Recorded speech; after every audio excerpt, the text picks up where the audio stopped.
to open up the material editor. You can see I've already gotten some started here. Delete those for now.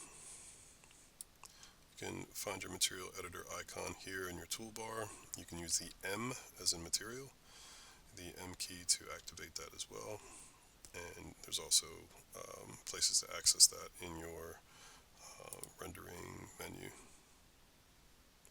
I'm going to use the slate editor.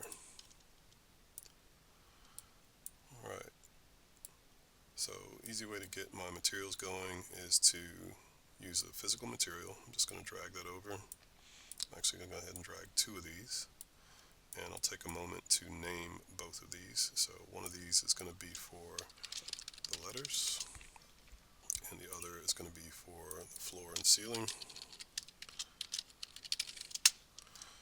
Okay, and we're just going to put some presets on here. It's a benefit of using the physical material. I'm going to access one of the material nodes. I'm going to make sure I can see the top edge of my material parameters, and you can find finishes, and this drop down is going to give you access to a lot of preset options for different material characteristics. So for the letters, I want something metallic as mentioned in my reference, so I'm going to go with like silver. And then for the floor, we'll do something more like ceramic or a little more flat.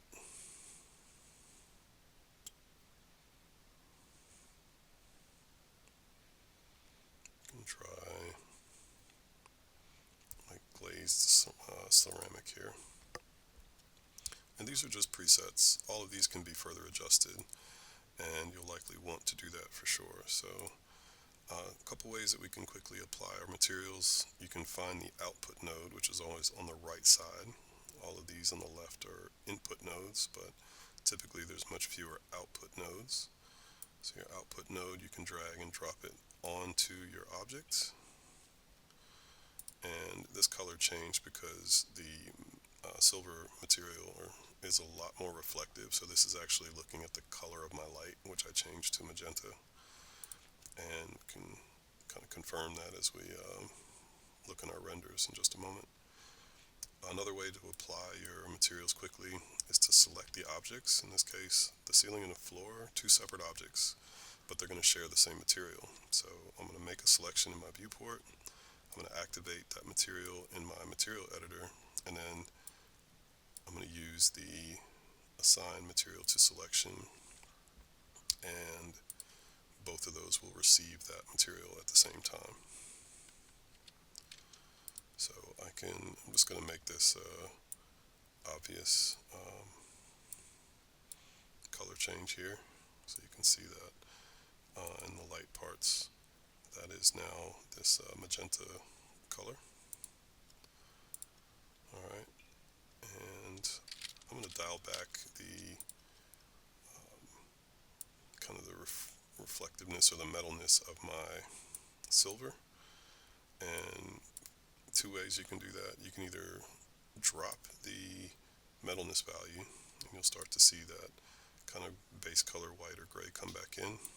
It's less reflective, so it's going to show more of the material qualities that way. Similarly, you can adjust the roughness, and as the roughness increases, you're going to see less of that reflectivity, or it's really just scattering the light in a different way, so it doesn't seem quite so mirror with the surface finish there. Okay, so just going back to my camera view, I'm going to turn on my active shade for a couple seconds. Okay, and really from here, okay, that's enough of that. Let's see if I can cancel that. Here we go. Go back to my camera. From here, you can make further adjustments, but this meets all the requirements that you need. It's got the right aspect ratio according to my render settings. Again, that will be 2400 by 750 pixels. Making sure that it's just a single frame render is fine. encourage you to do test renders with F9. That will give a preview of what your final render will be and give you a better sense of what the surface qualities will be with the lighting and the materials applied. It's got my model for my letters. The result of this is going to be pretty high contrast, making sure I can see my letters. And I've got materials that are evident, as well as highlights and shadows going on as proof of my lighting. Okay, so just to save time, I'm going to interrupt this render, but you get a sense of the coloration and the contrast there.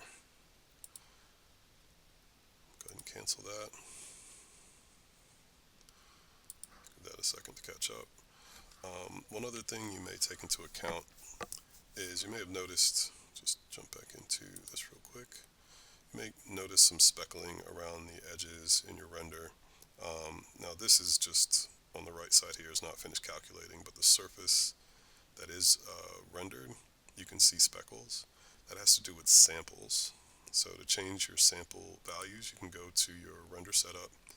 You're going to go to the render options that are specific to the renderer. So that's the Arnold renderer here, that tab.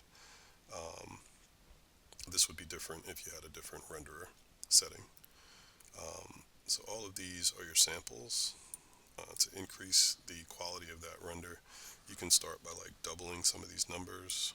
Camera, diffuse can go from 2 to 4, specular can go to 2 to 4, transmission 2 to 4, and so on. Now this is going to significantly increase the time needed for render, but it will start to eliminate some of that, the speckles that you see. Okay, so again, that covers everything that you'll need. From here you can do your test renders, you can continue making adjustments to your lighting, you can start adding more detail to your model as time permits. Okay, so we'll end it there. Thanks for watching.